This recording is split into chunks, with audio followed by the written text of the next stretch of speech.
Este es un tema corto y también bastante frecuente en obstetricia, que de alguna forma diagnosticar, tratarla a las pacientes. Entonces el tema de hoy es hiperemesis gravídica. Dentro de la definición es importante diferenciar una emesis gravídica de una hiperemesis gravídica.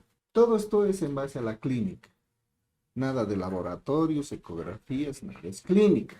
La emesis del embarazo o gravídica es la presencia de náuseas y vómitos esporádicos, preferentemente matutinos. Esa es la característica. Matutinos, que molestan a la gestante, pero que no impiden su correcta alimentación. A diferencia de la hiperemesis gravídica, que se caracteriza por vómitos continuos e intensos, que impiden la alimentación de la embarazada, ocasionando deshidratación y un trastorno metabólico puede ser grave. Entonces, hay diferencias entre ambos, no es lo mismo. Habíamos visto, si no me equivoco, en el primer tema, los signos de presunción, ¿no? Diagnóstico. La emesis, las náuseas, debido a la elevación de hormonas. Entonces, no en todas es igual. No significa de que todas tengan emesis o hiperemesis. Algunas es nada, algunas leve, algunas puede ser intensa. Entonces suele ser patología frecuente en obstetricia, ¿no? Que en algunos casos amerita internar. En algunos casos severos, inclusive se ha visto muerte materna por hiperemesis gravídica. Entonces, ahí la importancia de saberla diagnosticar y manejar. La hiperemesis gravídica, caracterizado por náuseas y vómitos persistentes e incoercibles, fuera de toda causa orgánica que impide la correcta alimentación de la gestante. Se asocia frecuentemente con pérdida de peso, mayor al 5% del peso preembarazo. Esta pérdida de peso va a estar acompañada de deshidratación. Puede haber cetonuria, cetonemia, trastornos hidroelectrolíticos y posible daño renal o hepático. Epidemiología. En el primer trimestre son síntomas comunes las náuseas, ¿no? En el 70-85%, y vómitos mayor al 50%. Más frecuentes entre las 6 de la mañana y mediodía. Por eso son matutinos. Generalmente en las primeras 12 semanas y el 20% hasta las 20 semanas.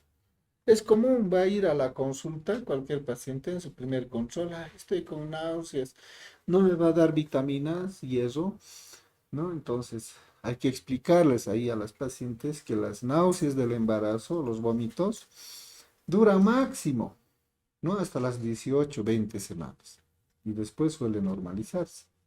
Según algunos estudios, la incidencia puede ser de 0,3 a 1,5% del total de gestantes. Y el riesgo de recurrencia del 15 al 2%, 15,2%. Riesgo de recurrencia, ¿no? En su siguiente embarazo. El 50-90% de los embarazos presentan náuseas con o sin vómitos. Generalmente comienzan a partir de la 5ª semana con un pico en la 9ª semana y desaparecen entre las 16-18 semanas. En el 15 a 20% pueden prolongarse hasta el tercer trimestre. 5% pueden presentar hasta el parto. Se puede haber hasta el final de la gestación, en un poco porcentaje. En el 1 a 2% de los casos progresan constituyendo la hiperemesis gravídica, ¿no? Se puede exacerbar las náuseas y los vómitos. ¿Cuáles van a ser los factores de riesgo? Primer embarazo en las adolescentes, embarazo múltiple, tiene doble, triple. Esta habíamos visto, ¿no? ¿Por qué? ¿Por qué en la enfermedad trofoblástica? Habíamos dicho que en la enfermedad trofoblástica, por excelencia, el marcador tumoral es el HCG. Entonces, niveles elevados o muy elevados, como es en el caso de una enfermedad trofoblástica, pues la emesis se exacerba, ¿no? La obesidad materna, hipertiroidismo, enfermedad hepática crónica, el tabaquismo. Aquí otra cosa, factores emocionales y psicológicos, ¿no? En embarazos no deseados. Ha habido casos, embarazos en la adolescencia, náuseas, vómitos, no paraba con nada, nada, ¿no? Valoración psicológica, nada.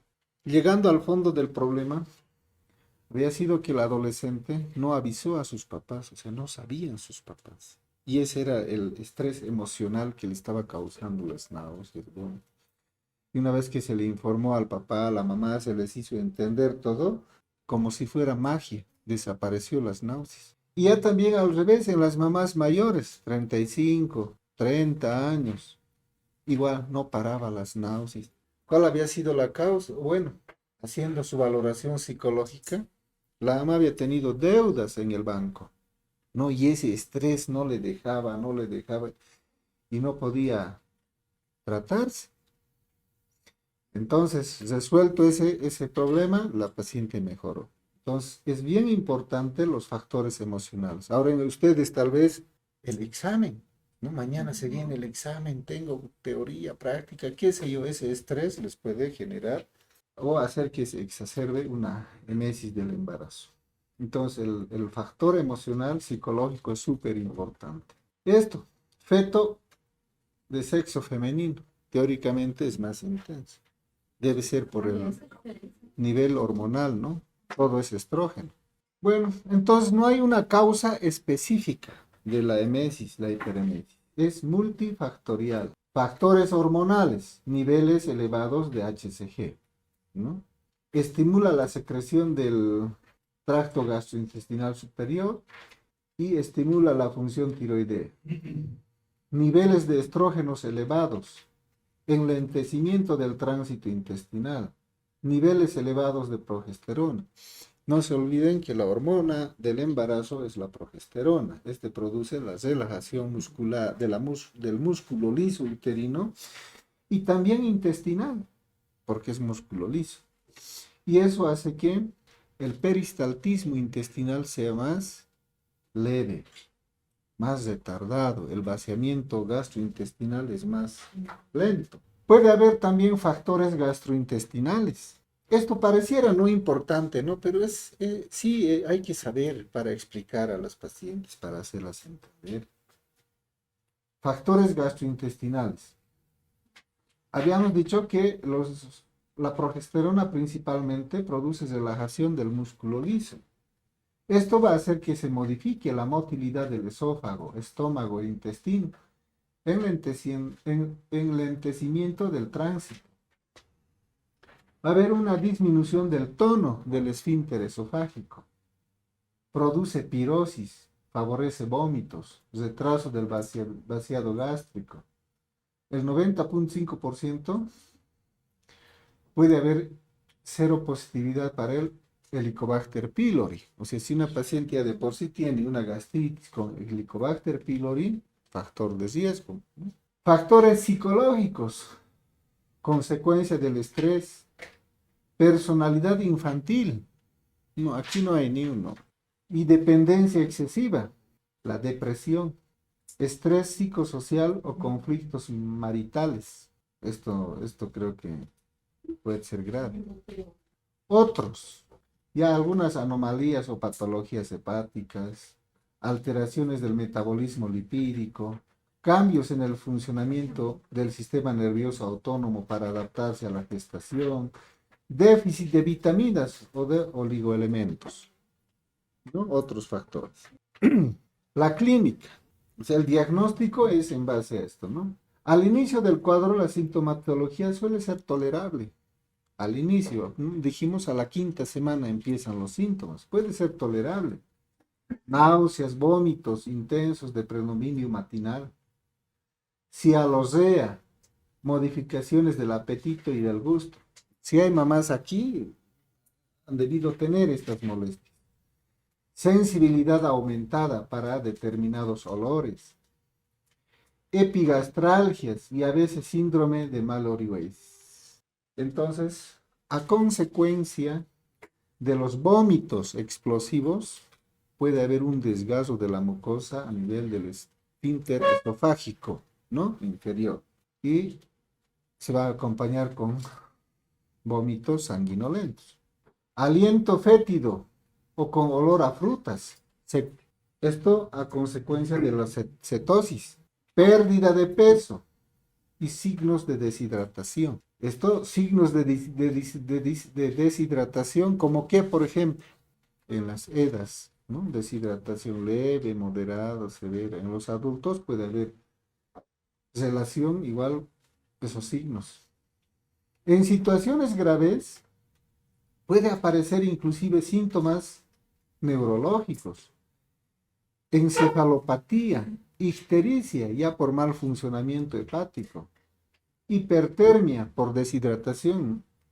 Cuando hay deshidratación en los niños, suele haber hipertermia, ¿no? Fiebre hacen los niños por deshidratación. Miren, en los mayores había sido igual. Insuficiencia hepatorenal, confusión, letargo y coma.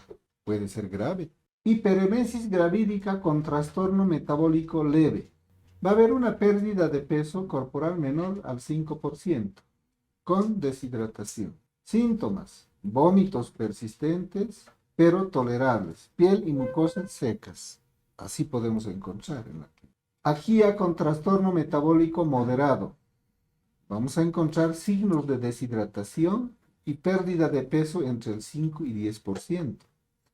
Los signos y síntomas: vómitos persistentes, frecuentes, piel y mucosas secas, lengua seca y rugosa, cialosea, sensibilidad aumentada a ciertos olores.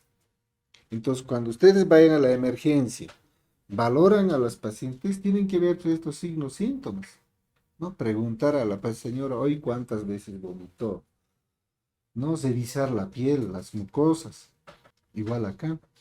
Cuando ya es severo, aparecen signos de deshidratación severa, pérdida de peso mayor al 10%. Antes de su embarazo, ¿cuánto pesaba? 60. Y ahora pesa 50. Entonces, estuviera pesando 54, o sea, 10% de pérdida de peso. Vómitos persistentes, muy frecuentes, ansiedad, ictericia, cetoacidosis, confusión mental, neuritis, neuritis periférica, oliguria, taquicardia, hipotensión, riesgo de muerte. ¿No? Todo esto tenemos que revisar en la emergencia o donde esté la paciente, registrar en la historia clínica y hacer el diagnóstico. No se olviden que las patologías son un conjunto de signos y síntomas. O sea, es un síndrome, ¿no? Qué lindo fuera, y esto les digo desde el punto de vista práctico, qué lindo fuera que un interno vaya a la emergencia, valore, y te diga: doctor, hay una paciente, bla, bla, bla, con signos de deshidratación moderada. ¿Por qué? Por esto, por esto, por esto, por esto, he encontrado esto, esto, esto. ¿No? Pero no pasa eso. Viene y dice: doctor, está vomitando. ¿La internaremos? Sí. No sabemos si es emesis, es una hiperemesis, tiene una deshidratación leve, moderado, severo, no hay. Entonces ustedes aprendan estos signos, síntomas que puede presentar el paciente. Y esto es bien frecuente. Familiares de ustedes les va a preguntar, les van a decir. No me acuerdo los nombres, digamos, a él. Mi hija está vomitando. Como saben que eres médico, has venido a estudiar, mi hija está vomitando, ¿qué le puedo dar? Primero hacer el diagnóstico. Por ahí es una gastroenteritis que está vomitando o un cólico biliar, qué sé yo. Primero hacer el diagnóstico y después decirle si es moderado o severo o leve, porque a veces no, ya vamos a ver que en estos casos amerita hidratación parenteral, endovenoso. Pero, ay, no sé, le llamaré al doctor Tosico, no sé qué, hasta eso ya pasó tiempo. Debemos pensar que puede haber otras patologías que pueden hacernos confundir, llevarnos a diagnósticos erróneos. O ver a una paciente, está embarazada, está vomitando, es emesis, ¿no? Y darnos la vuelta, emesis, le daremos esto, ¿no? Somos muy ligeros a veces en hacer el diagnóstico. Sin embargo, fíjense, puede haber otras como digestivas, una gastroenteritis, una colecistitis, una hepatitis, una obstrucción intestinal, úlcera péptica, pancreatitis, apendicitis, ¿no? Problemas gastrointestinales que pueden hacernos confundir el diagnóstico. Genitourinarios, la pielonefritis, una uremia, cálculos, quistes torsionados, degeneración de miomas, puede generar algunos de esos signos o síntomas que hemos visto. Metabólicas, una cetoacidosis diabética, porfiria, enfermedad de Addison, hipertiroidismo. Neurológicas, tumores cerebrales. Bueno, tal vez no van a aprender todo, ¿no? Pero sepan que puede haber digestivas, geniturinarias, metabólicas, neurológicas y complicaciones del embarazo mismo, como por ejemplo una preeclampsia o un hígado graso en el embarazo, suelen ser mortales. Este hígado graso es muy parecido a una eclampsia o preeclampsia o un HELP. Otras, intoxicación o intolerancia a drogas y la enfermedad trofoblástica. Dentro de los exámenes, ya hemos hecho toda la clínica, anamnesis, examen físico. Ahora debemos complementar con exámenes de laboratorio. Entonces, ¿qué le vamos a pedir? Un hematocrito o un hemograma, ¿no? Pedimos y en el hemograma sale el hematocrito. En una hiperemesis, ¿qué resultado nos dará el hematocrito? Si está con deshidratación, probablemente una hemoconcentración, ¿no? Un hematocrito elevado, porque está con deshidratación. Debemos pedir glicemia. Esta mamá probablemente, o esta paciente, no ha comido todo el día, o lo que ha comido ha vomitado, puede estar con una hipoglicemia. Determinar el pH, puede estar con una acidosis. Los electrolitos, por tantos vómitos. Aquí está, hematocrito, puede haber una hemoconcentración. La glicemia puede estar reducida, una hipoglicemia. El pH puede haber una acidosis o alcalosis. Electrolitos, una hipercetonemia, hipocloremia, hiponatremia, hipopotasemia. Hay que pedir pruebas de función hepática, ¿no? Las transaminasas, las bilirrubinas. Pruebas de función tiroidea, un TSH o un T4 aumentado. Y examen de orina. Obviamente por la deshidratación va a haber un aumento de la densidad y podemos encontrar cuerpos cetónicos. Y de alguna forma nos van a ayudar como respaldo, ¿no? ¿Qué complicaciones maternas podemos tener con una hiperemesis gravídica? Podemos tener complicaciones metabólicas nutricionales, encefalopatía de Wernicke, beriberi por carencia de vitamina, mielinosis póntica central, insuficiencia hepática, necrosis tubular aguda, neuropatía periférica, complicaciones causadas por el estrés mecánico que producen los vómitos, ¿no? El desgarro esofágico, esto es lo que decíamos, el de Mallory-Weiss, ruptura esofágica, neumomediastino, desprendimiento de retina por el esfuerzo del vómito y abulsión esplénica del vaso, ¿no? Podemos tener entonces estas complicaciones secundarias a una hiperemesis. En el feto también va a haber consecuencias. ¿Qué es esto? Si no se está alimentando bien esa mamá, no la estamos tratando bien, retardo de crecimiento. Parto pretérmino. Lo bueno es que ustedes ya saben manejar el parto pretérmino, ¿no? Dependiendo si es previable, lejos de término, pretérmino, de término. Ya saben poner corticoides, sulfato de magnesio, neuroprotección. Podemos tener partos con Apgar bajo o morbilidad perinatal. Tratamiento. Se vamos directo aquí todos, ¿no? Está vomitando. Ya, pues dale. Señora, ya está.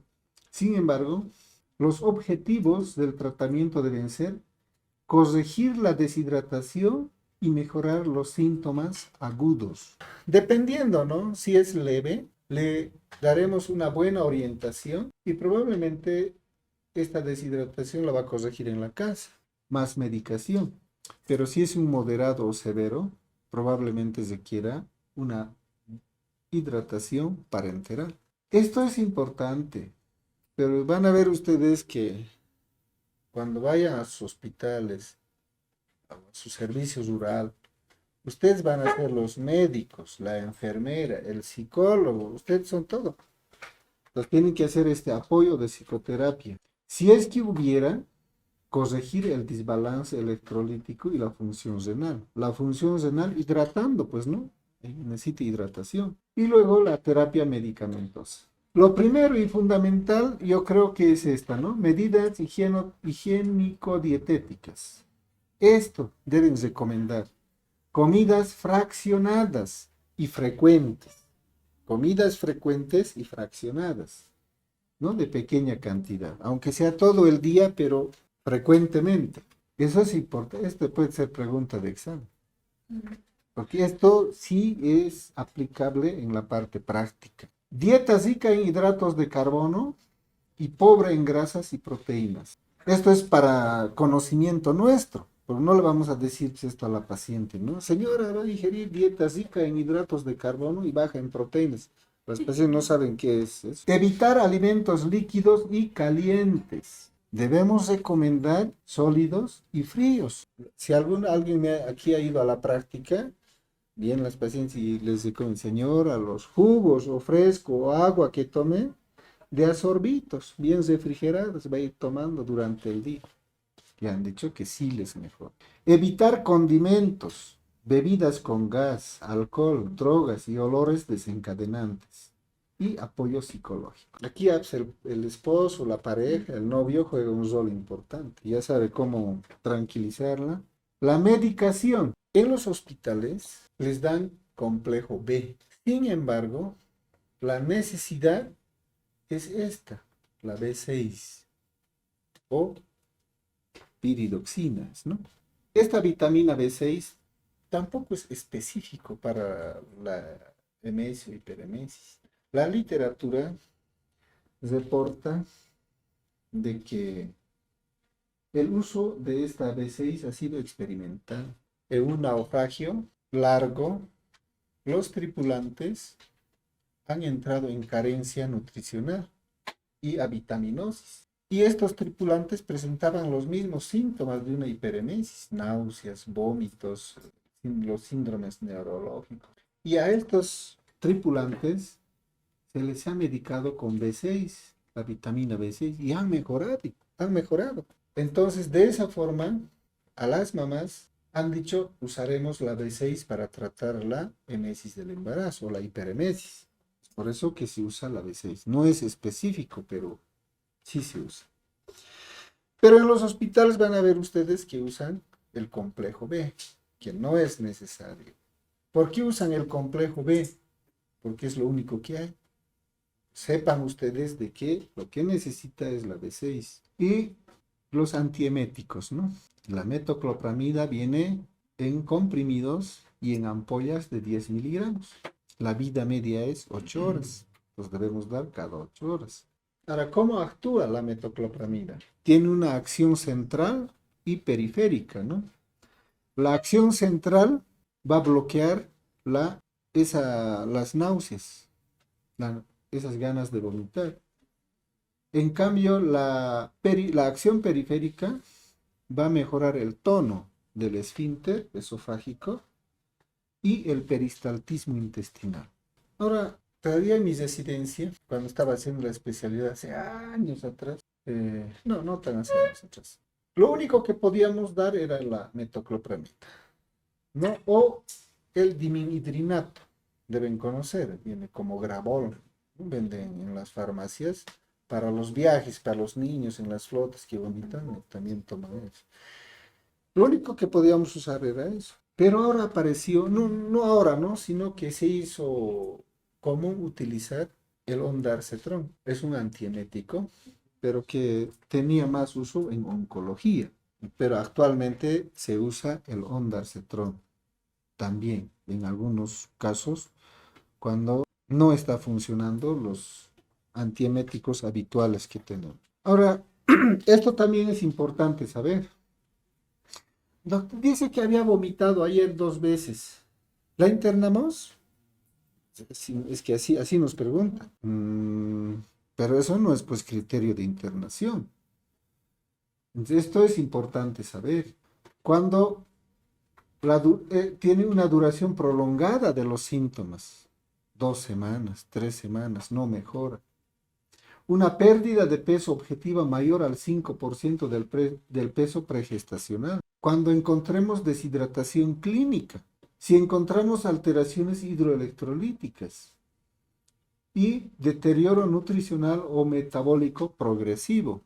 Entonces, son criterios de internación o de hospitalización. En el hospital, una vez internada la paciente, el manejo, medidas generales, ¿no? Hospitalización, reposo absoluto, suspender ingesta de alimentos entre 24 a 72 horas.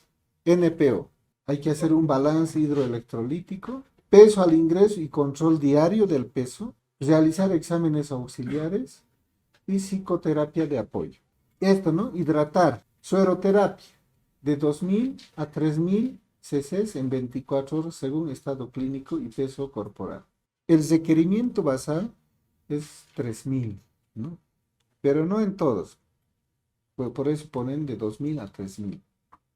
Podemos poner soluciones en 3000, pero depende qué queremos hacer. Porque no es lo mismo poner cristaloides fisiológico o dextrosa, no es lo mismo. Depende qué queremos hacer. Si queremos hidratar al paciente o a la paciente, ¿qué debemos poner? Cristaloides, ¿no? O sea, ¿cuál es el mejor cristaloide? Creo el Ringer lactato. ¿Por qué cristaloide? Porque tiene una osmolaridad mayor. O sea, necesitamos que la concentración de soluto sea mayor en la parte intravascular para que se tenga líquido, ¿no? Y así aumente la volemia, mejore la diuresis.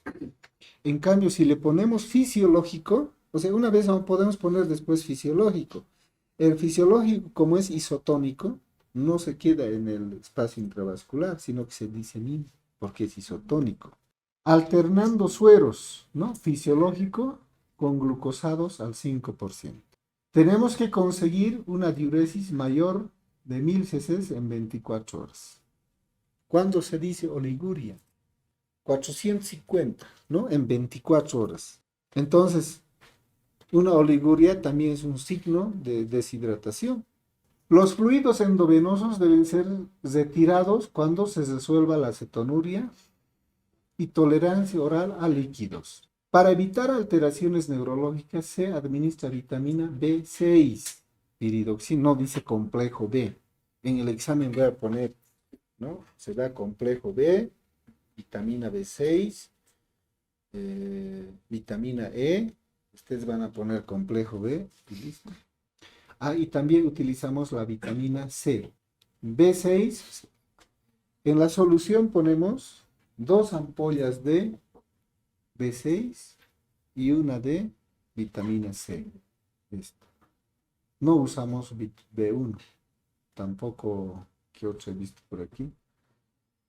No usamos la B1, solo B6 y C. Y el antiemético, ¿no? Si está NPO, entonces endovenoso, pues, ¿no? 10 miligramos de metoclopramida EB cada 8 horas. Para el requerimiento nutricional, valoración por nutricionista. ¿Hay en los hospitales? Nada, psicólogo, nutricionista más es el interno. Dietas requeridas por la nutricionista. Tal vez en otros países, en Brasil, obedecen esto, ¿no?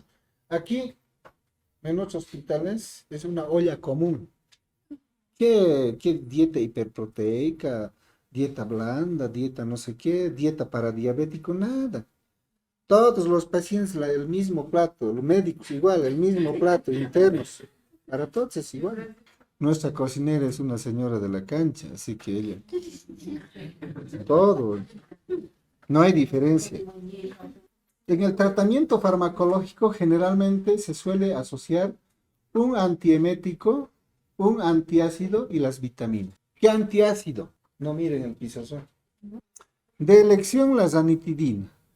Igual ahí hace años, ranitidina.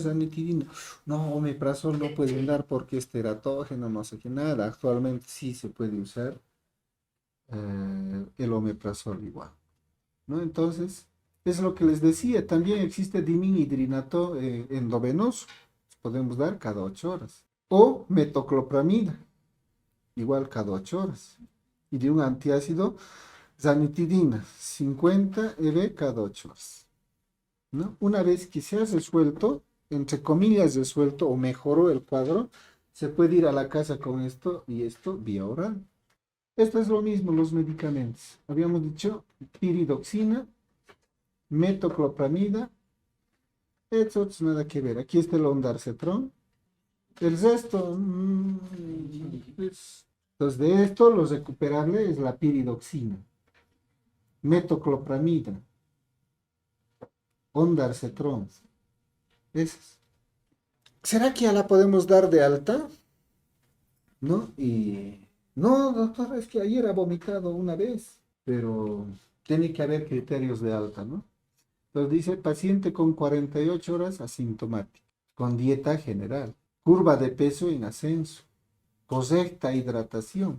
Para esto ustedes, no sé si en medicina interna ya les han enseñado a hacer el balance hídrico. Si no, la siguiente voy a traer. Es importante hacer el balance hídrico, ¿no? Ingeridos, eliminados, pérdidas insensibles, normalización de los electrolitos y el equilibrio ácido básico. Alta. El pronóstico fetal en casi la totalidad de los casos es muy bueno. En raras ocasiones se encuentra un ligero aumento del retardo de crecimiento y prematuridad sin consecuencias perinatales graves. El pronóstico materno es igualmente bueno por tratarse de un proceso autolimitado de baja morbimortalidad, aunque puede repetirse en gestaciones posteriores. Preguntas, dudas, comentarios.